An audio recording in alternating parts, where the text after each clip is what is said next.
Durante los 2 últimos días, Estados Unidos ha estado lanzando misiles contra Irán. El primer día, supuestamente, fue por un helicóptero que, según se informó, había sido derribado. Anoche no hubo ningún antecedente. Simplemente lanzó más misiles. Esta mañana ha dicho que de nuevo va a atacar Irán por tercer día consecutivo. Esta vez, sin embargo, según su publicación en Truth Social de esta misma mañana, a las 8:22, Estados Unidos va a golpear a Irán con fuerza esta noche. Dice que su marina, su fuerza aérea, su radar, su defensa antiaérea y todas las demás formas de defensa, junto con la mayor parte de su capacidad ofensiva, han quedado prácticamente eliminadas.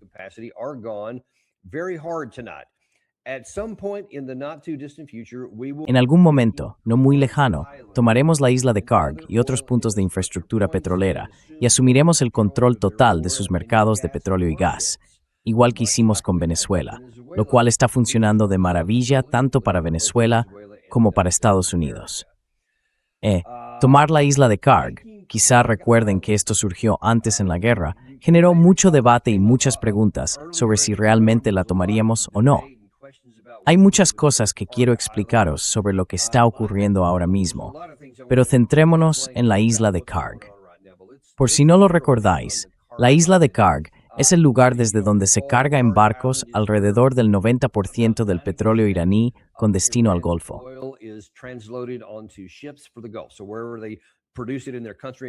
Así que, donde quiera que lo produzcan en su país, todo va a este lugar de aquí. Y es ahí donde el 90% se carga en barcos que luego lo envían a través del estrecho de Hormuz y de ahí al resto del mundo. Tomar esa isla, o incluso destruirla, algo que quizá recuerdes de principios de este año, fue una idea que Lindsey Graham defendió con fuerza, de hecho desde hace más tiempo. Ha estado pidiendo que Estados Unidos la destruya para arruinar la capacidad de los iraníes de obtener ingresos, o al menos una parte importante de ellos, por la venta de petróleo. Pero la propuesta quedó aparcada, porque cuando empezamos a hablar más de ello al comienzo de esta guerra, explicamos lo difícil que sería. Sería realmente complicado entrar allí.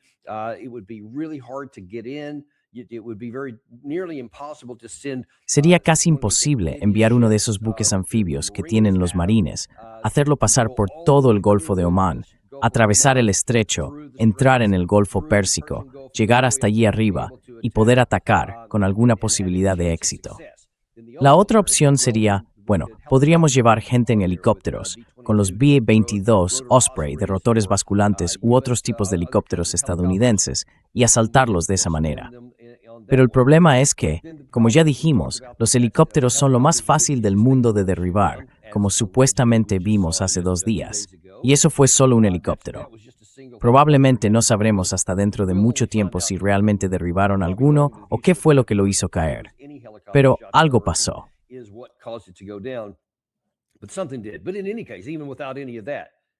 Pero en cualquier caso, incluso sin nada de eso, los helicópteros son de las cosas más fáciles de derribar para cualquier país.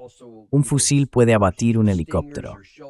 También hay, ya sabes, versiones de misiles Stinger o lanzados desde el hombro, todo tipo de armas, y además un montón de otras capacidades que pueden hacer caer un helicóptero. Y eso ni siquiera es lo peor, porque el lado iraní podría derribar muchos de esos helicópteros antes de que llegaran. O podrían hacer lo que, si no me equivoco, dijo el profesor Miranda en nuestro programa hace unos meses, que en su opinión los iraníes dirían, vale, adelante, os dejamos entrar, no dispararemos a los helicópteros que se acerquen, pero una vez que estéis en tierra, entonces os pulverizaremos, porque ahí ya estaríais justo al alcance de nuestras baterías costeras.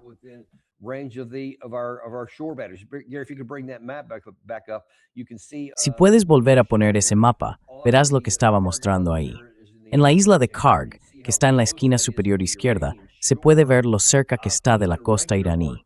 Incluso la artillería convencional podría quedarse ahí y arrasarlo todo. Y eso sin mencionar las distintas categorías de drones, los FPV, los Shahed y varios otros tipos que tienen además de esos. Misiles de corto, medio y largo alcance pueden lanzarse literalmente desde cualquier punto del país. Quiero decir, Ahí dentro estaríamos indefensos. ¿Y cómo podríamos mantenerlos abastecidos? Si pones tropas sobre el terreno en ese lugar, no vas a poder controlar nada, porque no podrías mantener esa posición.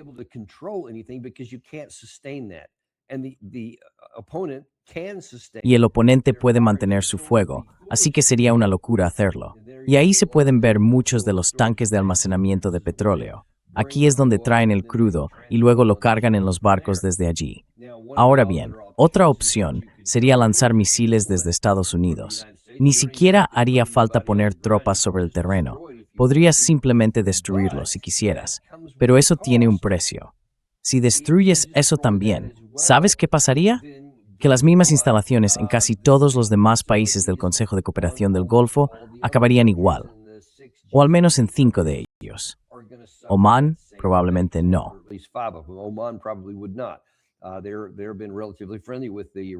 Han sido relativamente amistosos con los iraníes. De hecho, están intentando elaborar planes para controlar de forma permanente el estrecho de Hormuz y los peajes y todo lo que pasa por ahí. Así que dudo que ellos fueran atacados, pero los demás sí. Arabia Saudí, Emiratos Árabes Unidos, Qatar, Kuwait. Vamos, puedes dar por hecho que los machacarían si atacas a los suyos aquí. Así que, tanto si el presidente Trump realmente quiso decir lo que dijo y están pensando en tomarlo físicamente, como si se refirió a atacarlo, sería un desastre en cualquier caso. Cualquiera de las dos opciones sería casi suicida para nuestros intereses en la región.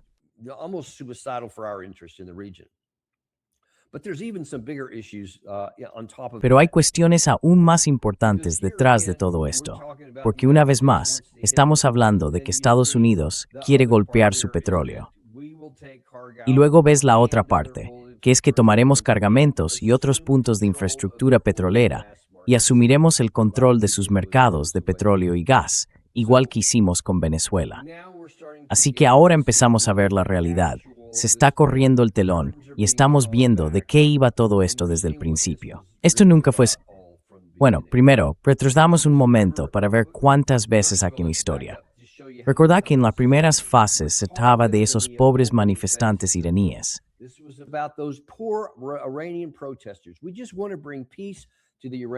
Solo queremos llevar paz a los manifestantes iraníes. Maldita sea. Ya sabes, ellos intentan defender la paz y la libertad, solo quieren hablar y tener una oportunidad, todo ese lío. Así que decimos, vamos a ayudarles, y luego vamos y empezamos a bombardear su país. No se levantan por nosotros. Hacen exactamente lo que haría casi cualquier población cuando la ataca una potencia extranjera. Se unen en torno a su bandera. Ya hablábamos de eso mucho antes de que empezara la guerra. Era casi seguro que pasaría. Y eso fue exactamente lo que pasó. Pero luego nos olvidamos de todo eso. Y entonces es como, no, ya lo sé.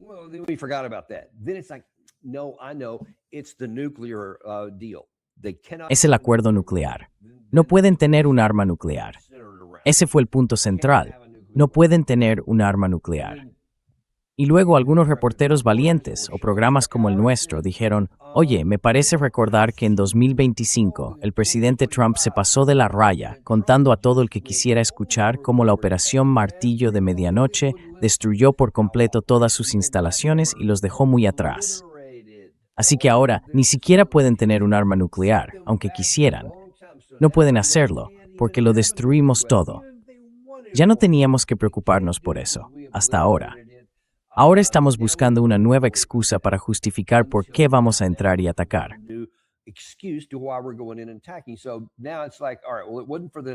Así que ahora es como, vale, bueno, no era por la gente. En realidad no los estamos protegiendo, porque tampoco querían ser protegidos. No parece que funcione. Ah, sí, claro. Pues iremos con las armas nucleares, eso es lo que haremos.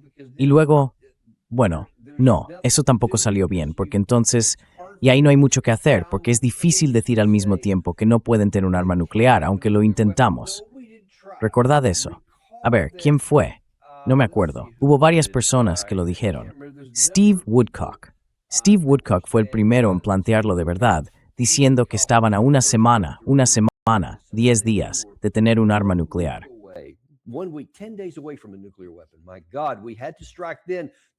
Dios mío, tuvimos que atacar entonces para protegernos de un arma nuclear que habíamos destruido el año anterior. Y hasta el secretario Robb, el secretario de Energía, como vi o escuché hace menos de una semana, sigue repitiendo esa afirmación absurda de que tuvimos que hacer esto por las armas nucleares. Aunque todo el mundo, desde el presidente Trump hasta el vicepresidente Vance, presume todavía de la operación Martillo de Medianoche. ¿Ves lo retorcido que es todo esto? Estamos diciendo tantas cosas a la vez que son físicamente imposibles de coexistir. Y las decimos como si fueran ciertas, solo porque las palabras salen de nuestra boca. El presidente Trump dirá, los aniquilamos en 2025. La operación Martillo de Medianoche fue increíble.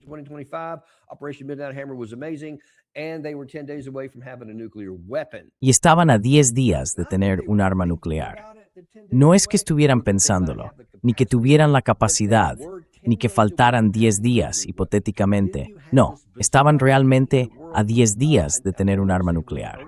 Luego pasó algo muy extraño en el mundo. Creo que fue a principios de esta semana. Netanyahu dijo lo mismo en la prensa hebrea, en hebreo. Dijo que tenían que atacar a Irán porque estaban listos para atacarlos con un arma nuclear. Ahora incluso dice que ya tienen una, que estaban preparados para usarla contra ellos y que tuvieron que entrar y eliminarla allí. ¿Por qué nos lo cuentas solo ahora, después de más de 100 días de guerra?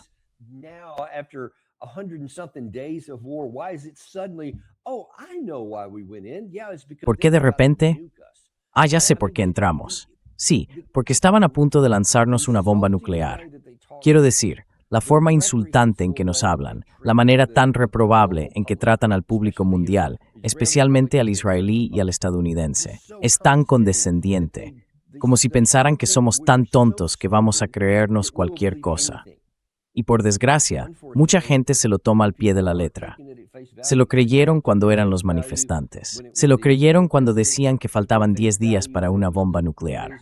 Se lo creen cuando Netanyahu dice que había un arma nuclear a punto de caer. Y ahora resulta que no era nada de eso. Ahora va del petróleo. Todo gira en torno a quedarse con su petróleo, igual que pasó con Venezuela. It's all about taking their oil, just like it was with Venezuela. Remember, we lied about Venezuela before. Recordad que ya mentimos sobre Venezuela antes. También entonces se hablaba de paz y de libertad. Maduro era una persona no autorizada o elegida de forma ilegal. Se hizo con el poder. En realidad no fue elegido. Tuvimos que corregir eso. ¿Os acordáis? Así fue como lo presentamos. Y luego resultó que todo era, en realidad, por el petróleo que acabamos controlando. Y él hablaba de lo maravilloso que era. Pero el petróleo siempre fue el factor clave. De eso se trataba desde el principio. Y ahora, por fin, tenemos un poco de verdad por parte del presidente Trump. Eso es lo que quiere hacer aquí. A menudo ha comparado Venezuela con Irán y ahora lo dice abiertamente, queremos su petróleo. Me pregunto, ¿de dónde habrá sacado eso? Esta mañana os enseñé la publicación en Truth Social, donde el presidente Trump decía eso sobre la isla de Karg. Me pregunto de dónde habrá salido esa idea.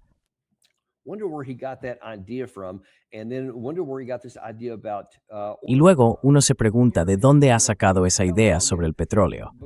Aquí está el general Keith Kellogg. Pero antes de enseñaros esto, recordad que hay un par de tipos. En realidad, 3 personas. Kellogg, Jack Keane y Lindsey Graham. Aunque nos burlamos de ellos a menudo y hablamos de lo ridículos que son o lo que sea, la razón por la que seguimos mostrándolos es porque el presidente Trump realmente les escucha. Así que, cuando los veáis hablar, eso os da una buena pista de lo que viene. Recordad que hace una semana, o quizá menos, os mostré a Jack Keane diciendo que había que volver a operaciones de combate activas, y luego Trump acabó haciéndolo. Por eso los mostramos. Ahora dejad que os enseñe lo que dijo Keith Kellogg anoche.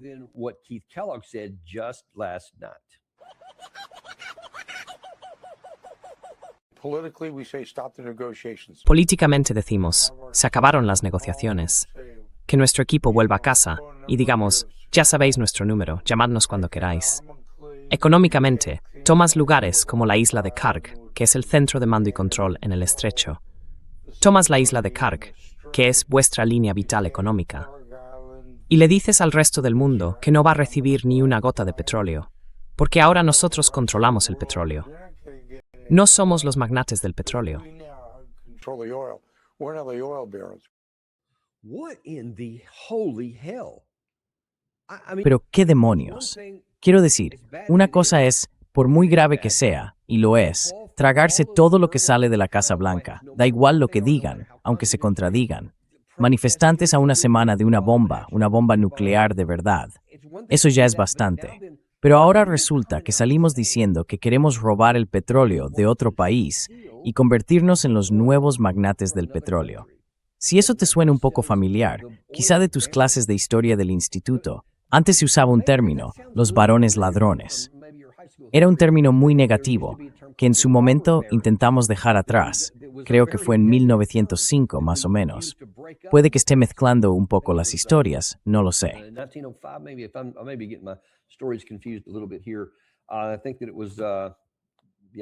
Creo que fue en 1905. Sí, ahora mismo no me acuerdo, me he quedado en blanco con eso. Pero los varones ladrones, eso fue algo terrible. Era algo muy malo ser los varones de algo así. Y ahora mírale, presumiendo de ello. Sí, nos quedamos con el petróleo de Venezuela. Queremos quedarnos con el de Irán. Y mataremos a quien haga falta para conseguirlo. Hemos asesinado a sus líderes. Hemos matado a varios de sus generales. Y vamos a seguir haciendo estallar cosas hasta que se rindan ante nosotros. Y lo habéis oído decir ahí, al principio. Esto ya no va de negociaciones. De hecho, quiero que prestéis atención a lo primero que dijo. Gary, ponlo otra vez hasta que te diga que pares. Pero fijaos bien en lo que dice sobre las negociaciones al principio. Políticamente decimos, hay que detener las negociaciones. Que nuestro equipo vuelva a casa y digamos, ya sabéis nuestro número de teléfono. Llamadnos cuando queráis. Económicamente, sí, eso es lo que está diciendo, ¿no? Que ni siquiera hay que preocuparse por las negociaciones. Eso es lo que el general Kellogg le ha estado diciendo al presidente Trump, y lo dijo en voz alta anoche en Fox News, donde todo el mundo sabe que él lo ve. Hoy, de nuevo, está manteniendo en parte la ficción de, bueno, ya veremos si llegan a un acuerdo. No hay ningún acuerdo. Dejemos eso claro también. Incluso antes de que dijera eso, el presidente Trump sigue repitiendo, y todos sus lugartenientes que salen en televisión repiten una y otra vez, que lo único que tiene que hacer Irán es firmar el acuerdo. Lo oyes constantemente, firmar el acuerdo. Pues bien, no hay ningún problema con que Irán esté en la mesa de negociación. Nunca se ha levantado de ella.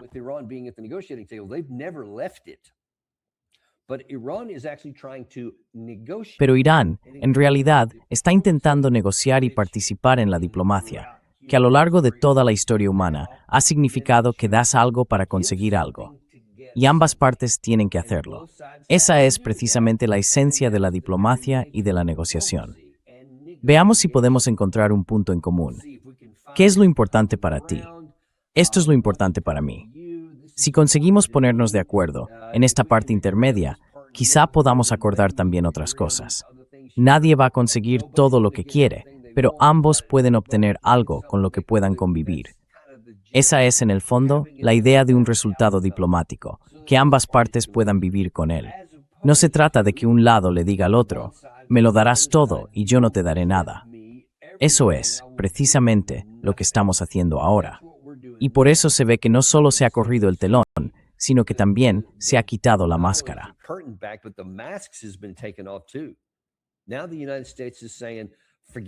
Ahora Estados Unidos está diciendo, olvida la diplomacia. Aquí están las condiciones de rendición. Y si aceptáis ese acuerdo, perfecto, adelante. Porque ese fue el trato que ofrecimos a Venezuela. Y por lo visto, Delcy Rodríguez lo aceptó, y los que estaban en el círculo de poder allí arriba dijeron, claro, os entregamos a Maduro y las llaves de los campos petroleros. Mientras nos dejéis seguir en el poder, eso nos vale. Supongo que eso forma parte de su cultura, que hay cierta historia de ese tipo de acuerdos hechos por debajo de la mesa. Sea cual fuera su cálculo, pensaron que era lo mejor para su interés nacional. Imagino que no querían acabar convertidos en un montón de fuego y cenizas por nuestras bombas. Así que dijeron, bueno, este es el mal menor, según lo que hayan usado para calcularlo.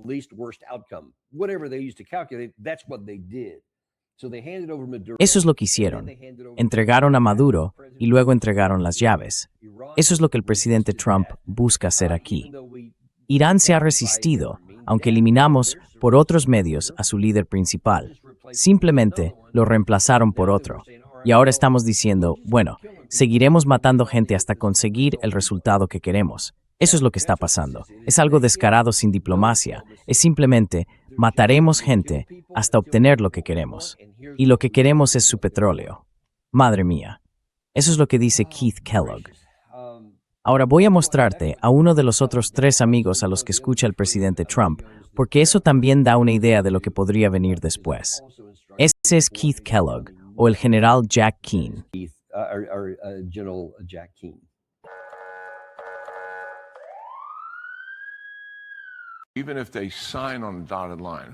Aunque firmen en la línea de puntos y consigamos todo lo que queremos sobre el papel, ¿qué van a hacer a la hora de aplicarlo? Van a retrasarlo y luego van a intentar revertirlo. Creo que es muy probable que estemos en camino de volver a operaciones de combate a gran escala, y eso pondrá al régimen en la senda de su colapso. ¿Qué hacemos con Karjalen? El presidente ha dicho hoy que preferiría tomarlo, algo así como el modelo venezolano. Si tomáramos el control, va a haber solo forma temporal.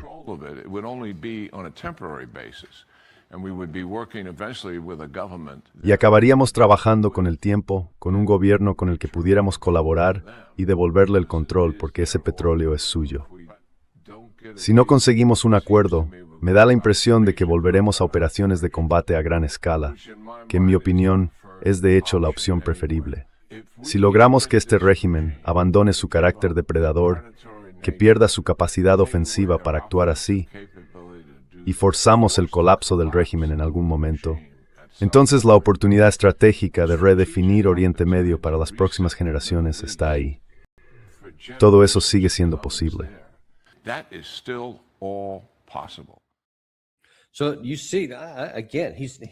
Como ves, una vez más, está describiendo el modelo venezolano. La idea es, consigamos un régimen que colabore con nosotros para poder quedarnos con su petróleo. Y luego, este absurdo, esta ridiculez de decir, bueno, ya se lo devolveremos más adelante. Quiero decir, al fin y al cabo, es su petróleo, como si alguien fuera a hacer eso. Sabes, todo esto suena muy parecido, dicho abiertamente, a lo que se decía a puerta cerrada, irónicamente, sobre Irán en 1953. Quizá recuerdes que en 1953, el líder legalmente elegido de Irán, Mossadegh, nacionalizó su petróleo porque dijo, oye, lo están explotando los intereses occidentales, BP y algunos otros, si no recuerdo mal. Y ellos respondieron, no, este es nuestro petróleo, así que vamos a nacionalizarlo y vamos a tener el control de nuestro propio petróleo.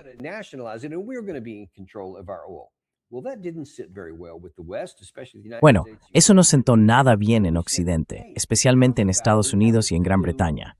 Y dijimos, oye, ¿qué tal si damos un golpe de Estado y ponemos al Shah de Irán que nos gusta? Pahlavi, creo que se apellidaba. Sí, hagámoslo. Así que dimos un golpe, eliminamos al gobierno, pusimos uno que nos gustaba, y ese tipo ya estaba listo para seguir adelante. Es un poco como por lo visto lo que está haciendo Delcy Rodríguez en Venezuela. Claro, aquí lo tienes. Podéis hacer el trato que queráis. Os damos acuerdos favorables todo el día. Y eso fue lo que pasó hasta que la gente se hartó. Hubo una revolución, lo echaron y pusieron al ayatolá. Así que parece que eso es más o menos lo que estamos intentando repetir ahora.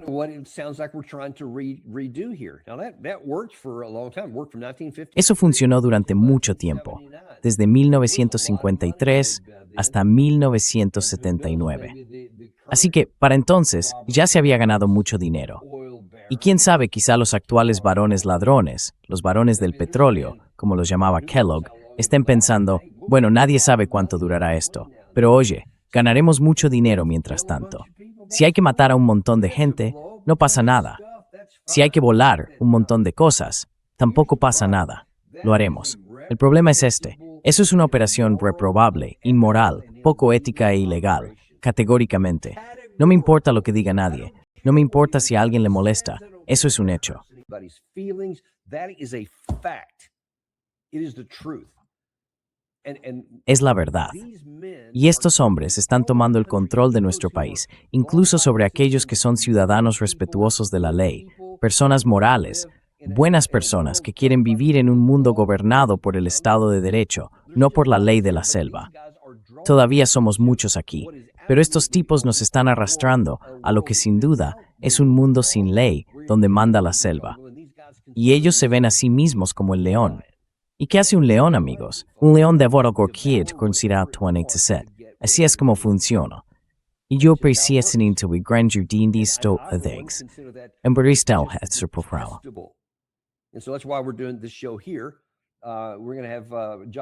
Hoy, a las 12:30, tendremos con nosotros a John Mearsheimer. Y no solo va a hablar de esta parte de la que estamos tratando ahora, sino también de muchas otras cosas sobre hacia dónde va la guerra. También abordará otros temas. Pero quería hacer este programa hoy, en concreto, para hablar de lo que todo esto le está haciendo a nuestro país. Porque cuanto más se da esta situación, más gente hay dentro del país a la que le gusta esa idea de la ley de la selva, de ser el león, y fomentan ese comportamiento. Y ahí está el problema. Mirad, ahora mismo podéis verlo. Esto es lo que está diciendo la parte iraní.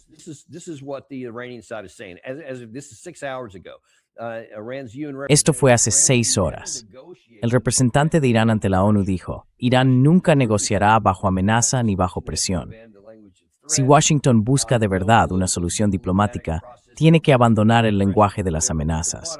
Ningún proceso político o diplomático puede justificar la agresión, de ningún tipo. Pero en el fondo, no van a rendirse, no van a ceder así como así. Así que si pensamos que estas bombas harán que se rindan, estamos entendiendo muy mal la naturaleza de nuestro adversario. Y ahí está el problema. Hasta este punto, es algo reprobable, grotesco. Es lo que durante 250 años, al menos los primeros 249, ha sido contrario a lo que significa ser estadounidense. Eso no es lo que hacíamos. No decíamos simplemente, oye, aquí no hay reglas.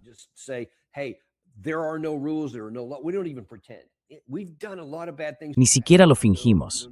Hemos hecho muchas cosas malas en el pasado. Lo sé, no hace falta que me mandes un correo. Soy muy consciente y con bastante dolor de muchas cosas terribles que hemos hecho a lo largo de nuestra historia. Pero en general, durante muchos periodos, manteníamos unos estándares altos, o al menos intentábamos alcanzarlos. Ahora ya no. Así que si antes aspirábamos públicamente a hacer lo correcto, a respetar el Estado de Derecho y todo eso, aunque por detrás hiciéramos otras cosas, ahora es mucho peor, porque se ha caído la fachada. En aquellos otros tiempos, cuando al menos existía esa apariencia, la mayoría de la gente creía que era real, y eso todavía servía de freno a los peores excesos de esos líderes.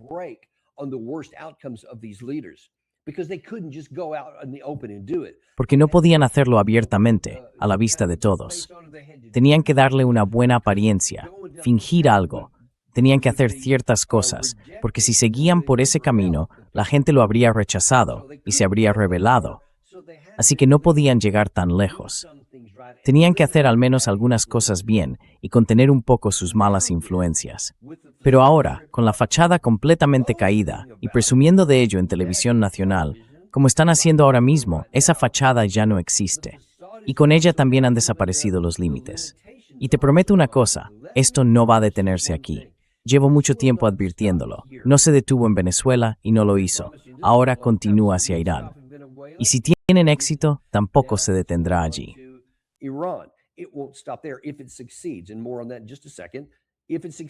Y hablaremos más de eso en un momento. Si tiene éxito, seguirá adelante hacia otro lugar. Ya estamos sentando las bases. Te lo mostré ayer. Parece que Cuba es el siguiente objetivo. No sé qué podría venir después. Antes nos parecía ridículo y absurdo pensar que haríamos algo como, por ejemplo, quedarnos con Groenlandia. Pero ahora, ¿cómo podemos descartarlo? ¿Cómo podemos decir no, eso nunca lo hará? Ya ha hecho todo lo demás. Y cuando consigues algo así, es como cuando un león prueba la sangre humana. No se detiene. Un depredador que tiene éxito solo busca a la siguiente víctima y luego a la siguiente. Y entonces se convierte en una especie de deseo, una necesidad de seguir, aunque no lo necesite.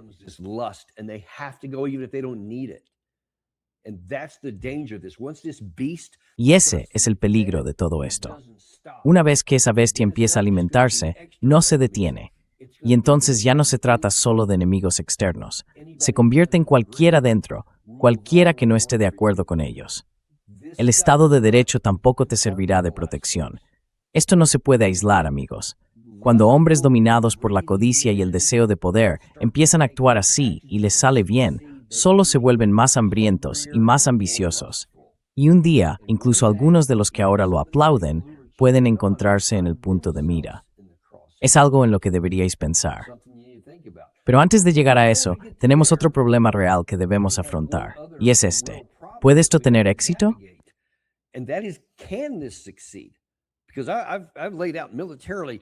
Porque, como he explicado, desde el punto de vista militar sería casi suicida intentar tomar la isla de Karg, por todas las razones que ya hemos mencionado. Y el lado iraní todavía tiene misiles. Si intentas destruir la isla de Karg, simplemente volarla para luego entrar y quedarte con el petróleo más adelante, ellos harán lo mismo con las nuestras. Y eso podría hacer que se derrumbe la base sobre la que se construye nuestro poder militar, nuestro poder económico. Porque si, de repente se pierde de forma permanente todo ese petróleo bloqueado en el Golfo Pérsico, las consecuencias van a ser muy, muy graves.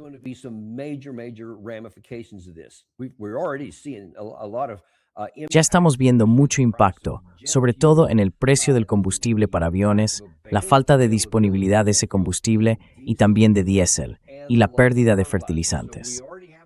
Así que ya tenemos muchos problemas acumulados y más adelante, a lo largo del año, vamos a empezar a ver más consecuencias de todo eso en la alimentación, de todos modos. Y eso sería si todo se resolviera hoy, cosa que obviamente no va a pasar. Pero si esto se complica más, ayer tuvimos una buena charla con nuestro amigo Art Behrman, que explicó de forma muy clara cómo, de manera sorprendente, todo el sistema ha conseguido adaptarse, reorganizarse y mover las piezas para contener en parte los peores efectos económicos. La mayoría de esas medidas son limitadas, y algunas de las cosas que las hacen posibles van a caducar pronto.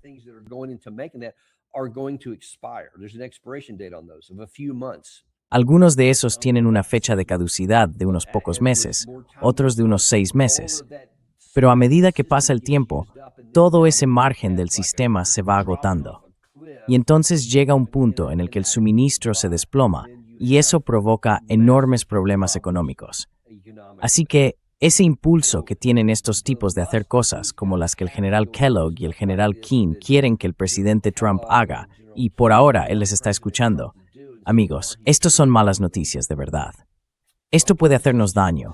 Puede que ni siquiera alcancemos el siguiente objetivo, porque podríamos cortarnos las piernas nosotros mismos, nuestra propia base económica. A eso es a lo que se está encaminando todo esto. Y al final, todos vamos a pagar el precio.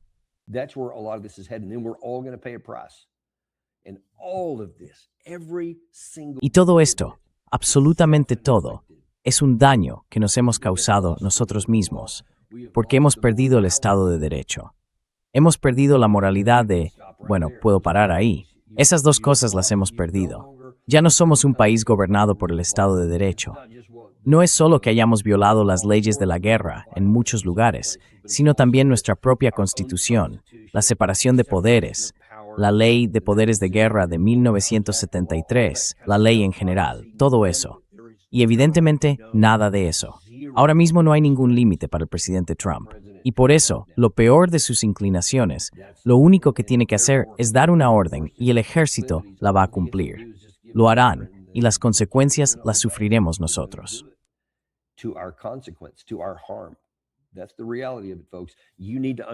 Esa es la realidad, amigos.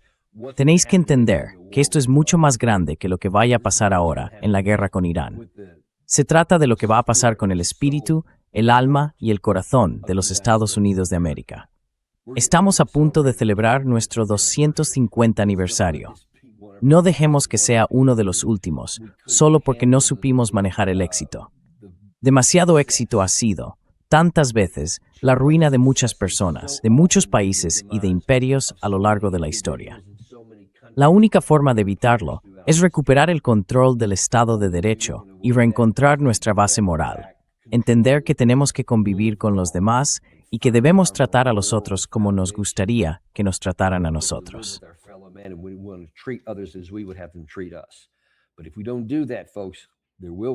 Pero si no lo hacemos, amigos, llegará un día en que la forma en que los tratamos será la misma forma en que ellos nos tratarán cuando los papeles se inviertan.